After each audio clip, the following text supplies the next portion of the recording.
आप देख रहे हैं भारत न्यूज, हर खबर आप तक।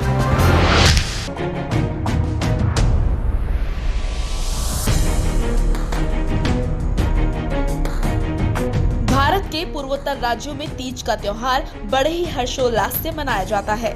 वहीं यूपी के संभल में एक जगह ऐसी है जहां 1400 सालों से इस तीज के त्योहार के दिन शोक मनाया जाता है। सदियों से चली आ रही इस परंपरा का आखिर सच क्या है, देखिए इस रिपोर्ट में। बताया जाता है कि यूपी के जनपद संभल में आज से 1400 वर्ष पूर्व मनोकामना मंदिर के कुंड में पृथ्वीराज सिंह चौहान ने शुल्क लगा दिया था। ये ऐलान किया गया कि जो भी उस कुंड में नहाएगा वो कर अदा करेगा। तभी लाखन मलखान उदल, जो कि कन्नौज के निवासी थे, उन्हें हिंगलाज देवी मां काली ने सपने में आकर दर्शन दिए और कहा कि यहाँ पर मेरा कर मुक्त करो। इस सपने के बाद सुबह होते ही लाखन मलखान कन्नौज से अपनी पूरी सेना के साथ जनपद संभल पहुँचे और मंदिर से शुल्क को लेकर पृथ्वीराज सिंह चौहान से युद्ध हुआ, जिसमें लाखन पृथ्वीराज सिंह चौहान द्वारा मारे गए। इससे पूरी कन्नौज बिरादरी में शोक की लहर दौड़ गई। तीज वाले दिन ही चंदन के बाद जनपद संभल में युद्ध के दौरान लाखन मलखान उदल की पृथ्वीराज सिंह चौहान के हाथों मृत्यु हुई, जिस कारण 1400 सालों से सदर कोतवाली इलाके के संभल के हल्लू सराय में तीज का त्योहार मनाया जाता है, बल्कि लाखन मलखान उदल का शोक मनाया जाता है। हमने वहां के स्थानीय लोगों से बातचीत की तो उनका साफ तौर पर यही कहना था कि युद्ध के कारण हमारे महाराज की आज के दिन मृत्यु हो गई थी। इसी वजह से हम लोग तीज का त्योहार नहीं मनाते।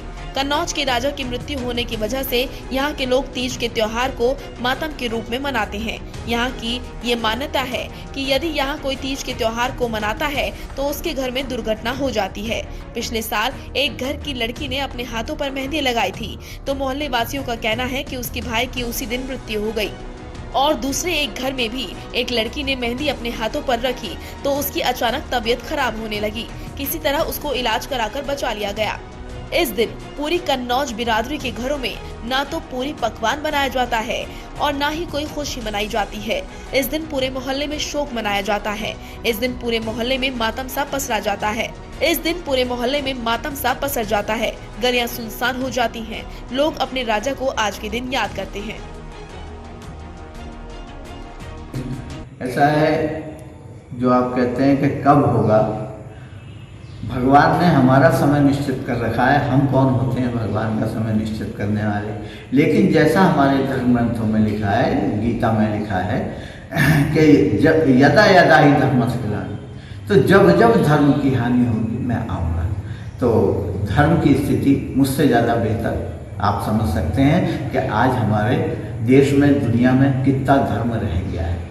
क्योंकि धर्म की जो परिभाषा है वो रामायण ये कहती है कि परहित सरिस धर्म नहीं भाई और पर पीड़ा सम नहीं भाई। जो दूसरों को कष्ट दे के प्रसन्नता का अनुभव करते हैं उससे बड़ा कोई अपराध नहीं है। वो आज सब ही एक दूसरे को कष्ट दे रहे हैं। तो ऐसी स्थिति में मेरे हिसाब से धर्म की अतिग्लानि हो चुकी है और भगवान को अति शीघ्र आना चाहिए।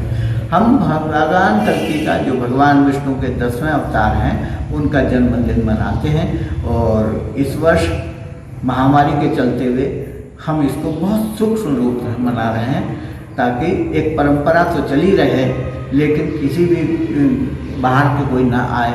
इसको हमने अति सूक्ष्म कर दिया है। अगर उसकी व्याख्या कहें तो मात्र सिर्फ एक छोटा सा हवन और भगवान के जन्म के समय पर 108 दीपक जलाकर और हम भगवान का जन्मदिन मना रहे हैं। और बाकी तो यहाँ कोई प्रोग्राम आपके नहीं होगा, ना सत्संग होगा, ना भजन होगा, ना भंडारा होगा, ना रथ यात्रा होगी, कुछ भी नहीं होगा, ना कोई बाहर से आएगा।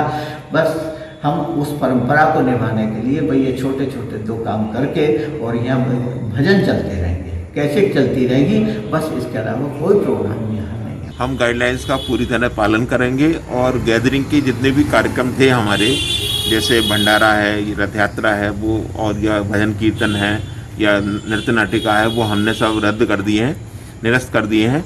लेकिन जो हमारे जो श्रद्धा भावना से जुड़े कार्यक्रम है, जैसे यज्ञ है, 108 दीप प्रज्वलन उत्सव है, सुंदरकांड का पाठ है, कल की 40 का पाठ है, वो 5-5 भक्तों को लेकर हम वो